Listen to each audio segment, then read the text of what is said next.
إنا لنكونن من الخاسرين رب العالمين তোমার বান্দাগুলো সেই সন্ধ্যা থেকে গভীর রাত পর্যন্ত এখানে বসে আছেন দুনিয়ার কিছু পাওয়ার জন্য নয়, তোমার মহব্বতের টানে, তোমার নবীর মহব্বতের টানে, তোমার কোরআনের জ্ঞানের ইলমের মহব্বতের টানে।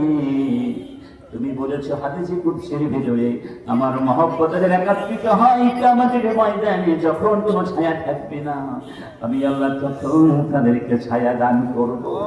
তাদের জন্য আমার মহব্বত ওয়াজিব হয়ে যায়। সেই আশা নিয়ে আকুলতা নিয়ে তোমার শাহী দরবারে হাত তুলেছি রব। আমরা মানুষ, আমরা অক্ষম, আমরা দুর্বল, আমাদের মাঝে অনেক ত্রুটি বিচ্যুতি রয়েছে রব। শয়তানের ধোঁকায় পড়ে, নফসের ধোঁকায় পড়ে, দুনিয়ার মোহে পড়ে তোমার সাথে বারবার সীমা লঙ্ঘন করেছি, নাফরমানি করেছি। কতবার তাওবা করি আর মনে মনে ভাবি আর কোনোদিন গুনাহ করব না। আবার গুনার ভিতরে পা পিছলে যায়, আবার ভাবি আমাদের ভিতরে একজন রব আছে, যেই রব গুনাহ ক্ষমা করে দেওয়ার জন্য হাবারে ডাক দিয়ে বলেন, ইয়া ইবাদিয়াল্লাযীনা আসরাফু আলা আনফুসিহিম লা তাকনাতু মির রাহমাতিল্লাহ।